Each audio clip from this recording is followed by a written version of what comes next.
ಹಿಂದೂ ಬೇರೆ, ಹಿಂದುತ್ವ ಬೇರೆ. ಹಿಂದುತ್ವ ಅನ್ನೋದು ಸನಾತನವಾದ, ವರ್ಣಾಶ್ರಮ ಪದ್ಧತಿ, ವೈದಿಕವಾದ, ಕರ್ಮವಾದ, ಅದೊಂದು ಪೊಲಿಟಿಕಲ್ ಫಿಲಾಸಫಿ, ಅದೊಂದು ರಾಜಕೀಯ ತತ್ವಶಾಸ್ತ್ರ, ಅದೊಂದು ರಾಜಕೀಯ ತತ್ವಶಾಸ್ತ್ರ.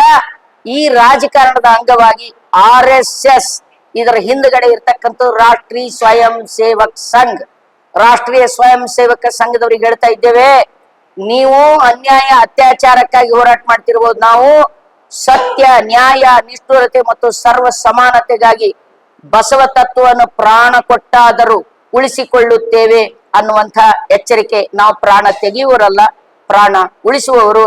ದಯವಿಟ್ಟು ಬಸವ ತತ್ವದ ಮೇಲೆ ನಿಮ್ಮ ಕೆಟ್ಟ ಕಣ್ಣನ್ನ ಹಾಕಬೇಡಿ ಅಂತ ಹೇಳಿ ಅವರಿಗೆ ವಿನಂತಿ ಮಾಡ್ಕೊಳ್ತೇವೆ. ಜನರಲ್ಲಿ ಮನವರಿಕೆ ಮಾಡಿಕೊಡುವುದೇನೆಂದ್ರೆ, ಇತ್ತೀಚೆಗೆ ಸನಾತನವಾದಿಗಳು ಬಸವಾದಿ ಶರಣರ ತತ್ವ ಸಿದ್ಧಾಂತಗಳನ್ನ ನಿರ್ನಾಮ ಮಾಡಲು ಸಾಧ್ಯ ಇವಿಲ್ಲ ಅನ್ನೋದನ್ನ ಮನಗಂಡಿದ್ದು ಅದನ್ನ ತಿರುಚುವಂತ ಹುನ್ನಾರ ಮಾಡ್ತಾ ಇದ್ದಾರೆ.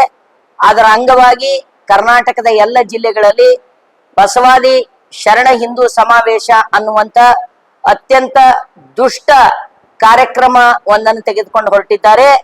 ನಾವು ಅವ್ರಿಗೆ ಹೇಳೋದೇನೆಂದ್ರೆ, ಚಾತುರ್ವರ್ಣ ವ್ಯವಸ್ಥೆಯನ್ನು ನಂಬುವಂತಹ, ಭೇದ ತಾರತಮ್ಯವನ್ನು ಹೇಳ್ತಕ್ಕಂಥ, ಲಿಂಗ ಅಸಮಾನತೆಯನ್ನು ಹೇಳ್ತಕ್ಕಂಥ, ಕರ್ಮ ಸಿದ್ಧಾಂತವನ್ನು ಹೇಳ್ತಕ್ಕಂಥ, ವೇದಾದಿ ಶಾಸ್ತ್ರಗಳನ್ನ ನಂಬುವಂತ, ಹೋಮ ಹವನಗಳಲ್ಲಿ ಪ್ರಾಣಿ ಬಲಿ ಕೊಡ್ತಕ್ಕಂಥ ಸಿದ್ಧಾಂತಕ್ಕೂ ಸಮಾನತೆಯನ್ನು ಸಾರುವ, ಪ್ರತಿಯೊಬ್ಬರಿಗೂ ಸಮಾನವಾಗಿರ್ತಕ್ಕಂಥ ಆಧ್ಯಾತ್ಮಿಕ, ಧಾರ್ಮಿಕ, ಸಾಂಸ್ಕೃತಿಕ, ಸಾಮಾಜಿಕ ಹಕ್ಕುಗಳಿವೆ, ಪ್ರಕೃತಿಯಲ್ಲಿ ಎಲ್ಲರೂ ಸಮಾನರು ಅಂತ ಸಾರಿರ್ತಕ್ಕಂಥ ಶರಣ ಸಿದ್ಧಾಂತಕ್ಕೂ ಯಾವುದೇ ರೀತಿಯಾಗಿರ್ತಕ್ಕಂಥ ಸಂಬಂಧ ಇಲ್ಲ. ಆದಾಗ್ಯೂ ಕೂಡ ಸನಾತನವಾದಿಗಳು ಇಲ್ಲಿವರೆಗೆ ಅವರು ಅನೇಕ ಹಿಂದೂ ಸಮಾವೇಶ ಮಾಡಿದ್ದಾರೆ.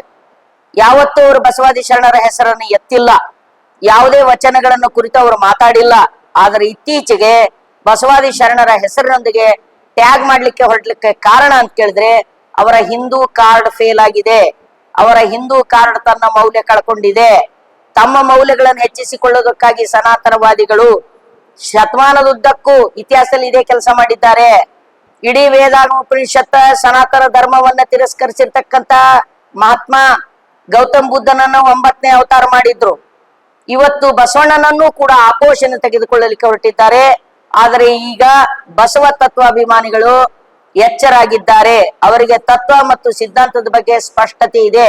ಆ ಸ್ಪಷ್ಟತೆಯನ್ನು ಹೇಳೋದಕ್ಕಾಗಿ ಅವ್ರಿಗೆ ನಾವು ಹೇಳ್ತಾ ಇದ್ದೀವಿ, ಬಸವಾದಿ ಶರಣರನ್ನ ಹಿಂದೂ ಅನ್ನೋ ನಿಮ್ಮ ಫೋಲ್ಡರ್ನೊಳಗೆ ತರುವಂತ ಕುಚೇಷ್ಟೆ ಮಾಡಬೇಡಿ. ನೀವು ಹಿಂದೂ ಸಮಾವೇಶ ಇಲ್ಲಿವರೆಗೆ ಮಾಡ್ತಾ ಹೋಗ್ರಿ.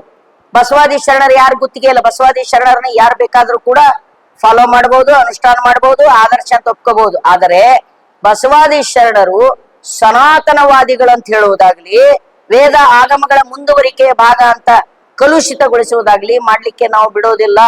ಅದಕ್ಕಾಗಿ ಎಲ್ಲೆಲ್ಲಿ ಅವರು ಬಸವಾದಿ ಶರಣ ಹಿಂದೂ ಸಮಾವೇಶ ಮಾಡಿದ್ದಾರೆ, ಅಲ್ಲೆಲ್ಲಿ ತೀವ್ರತರವಾಗಿರ್ತಕ್ಕಂಥ ವಿರೋಧಗಳನ್ನು ಎದುರಿಸಿದ್ದಾರೆ.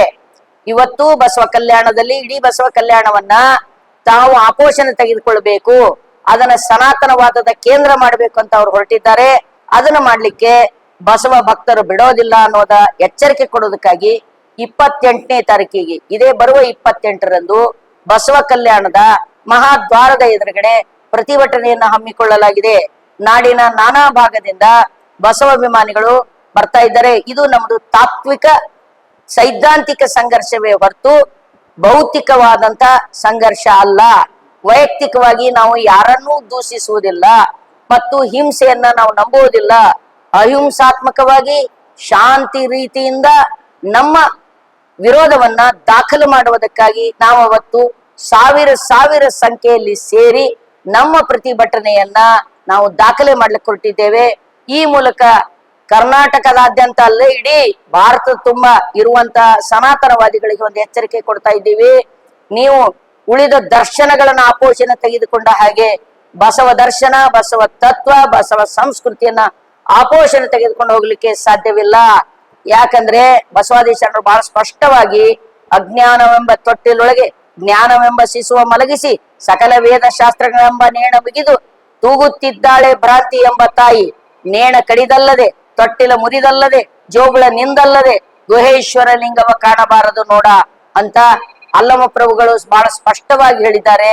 ಈ 4 ವೇದಗಳು, 4 ನೇಣಗಳು, 4 ಶೂಲಗಳು ಇವುಗಳನ್ನ ನಿಂದಲ್ಲದೆ ಅಂದ್ರೆ ಸನಾತನ ಶಾಸ್ತ್ರ, ಸನಾತನ ಸಿದ್ಧಾಂತ ಮಾನವ ವಿರೋಧಿ ಇದೆ. ಎಲ್ಲಿ ತನಕ ಸನಾತನ ಸಿದ್ಧಾಂತವನ್ನು ಧಿಕ್ಕರಿಸುವುದಿಲ್ಲವೋ, ಖಂಡಿಸುವುದಿಲ್ಲವೋ, ಅದರ ಮಾಯಾಜಾಲದಿಂದ ಹೊರಬರುವುದಿಲ್ವೋ ಅಲ್ಲಿ ತನಕ ಜನರ ವಿವೇಕ ಮೊಳೆಯುವುದಿಲ್ಲ, ನಿಸರ್ಗದತ್ತವಾದ ಬದುಕಿನ ಸ್ವಾರಸ್ಯ ಅವರಿಗೆ ಸಿಗುವುದಿಲ್ಲ ಅನ್ನೋದನ್ನ ಮನಗಂಡಿರ್ತಕ್ಕಂಥ ಶರಣರು ಅಂದೇ ಇವರ ವೇದ ಶಾಸ್ತ್ರ ಆಗಮ ಪುರಾಣಗಳನ್ನು ಧಿಕ್ಕರಿಸಿದ್ದಾರೆ.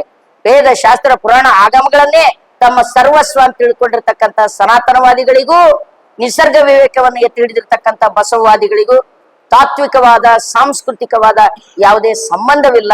ಆದ್ದರಿಂದ